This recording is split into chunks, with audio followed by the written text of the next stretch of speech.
राधे राधे दोस्तों। आज हम आपको जो कहानी सुनाने जा रहे हैं वो कहानी बहुत ही दिलचस्प होने वाली है। पर कहानी सुनने से पहले अगर आप हमारे चैनल पर पहली बार आए हैं तो चैनल को सब्सक्राइब जरूर कर ले। अगर मैं आपसे कहूँ कि एक औरत चाहे कितनी भी सुंदर, गुणवान और पतिव्रता क्यों न हो, फिर भी एक छिपा हुआ पाप उसका पति छीन सकता है, तो क्या आप मानेंगे? और अगर मैं कहूँ कि उस औरत के शरीर पर पहले से ही ऐसे संकेत लिखे होते हैं जो उसकी किस्मत बयान कर देते हैं, तो क्या आप जानना चाहेंगे कि वो संकेत क्या है?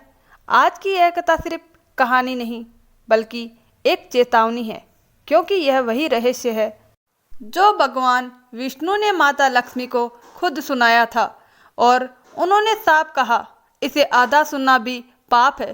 तो ध्यान से सुनिए, आखिर कौन सा पाप एक औरत को समय से पहले विधवा बना देता है।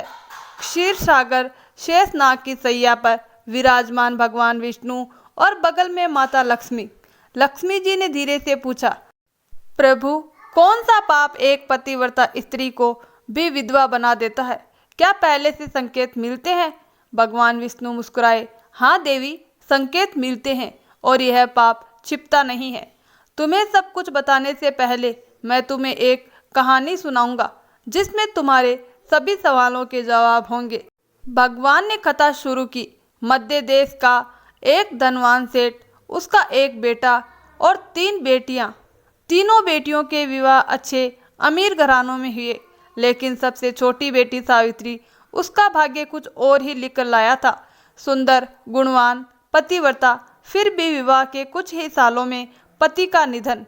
लोग कहते हैं कैसा दुर्भाग्य, लेकिन भगवान विष्णु कहते हैं उसके शरीर पर बचपन से संकेत थे, किसी ने ध्यान नहीं दिया और असली वजह उसके पिछले जन्म का एक पाप था। पिछले जन्म में सावित्री थी गायत्री, एक ब्राह्मण की इकलौती लाडली बेटी, सुंदरता पर घमंड और पति के प्रति अनादर से भरी हुई। जब विवाह का समय आया तो उसने शर्त रखी, जो भी मुझसे विवाह करेगा मेरे पिता के घर में रहेगा, घर जमाई बनकर। कई लोग योग्य वर आए, लेकिन गायत्री ने उन्हें अपमानित करके लौटा दिया। फिर एक दिन एक सुंदर भिक्षुक ब्राह्मण आया।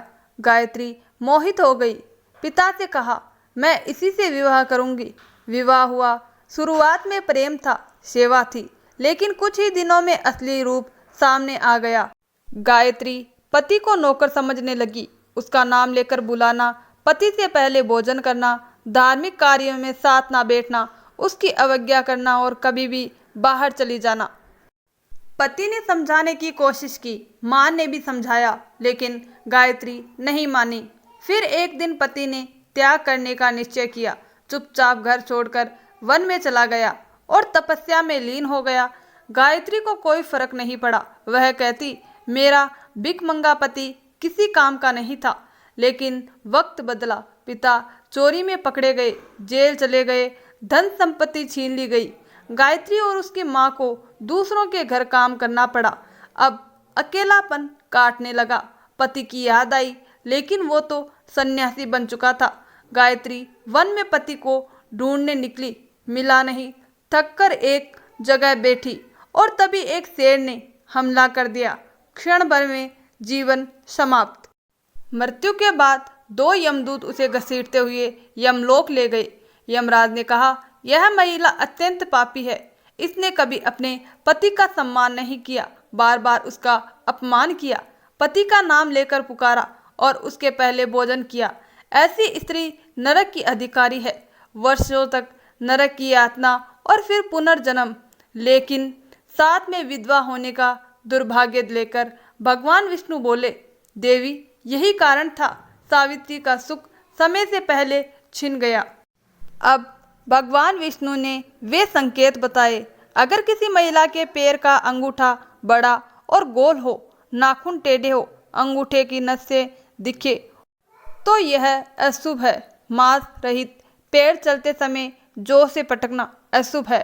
पति का नाम लेकर बुलाना, उसका अपमान करना या उसके पहले भोजन करना, ये पाप विधवा योग को जन्म देता है। और सबसे अहम, जो स्त्री पति का सम्मान करती है, उसकी इच्छा के अनुसार चलती है, उसकी कभी दुर्गति नहीं होती। मित्रों, यह कथा सिर्फ एक कहानी नहीं, यह एक आईना है।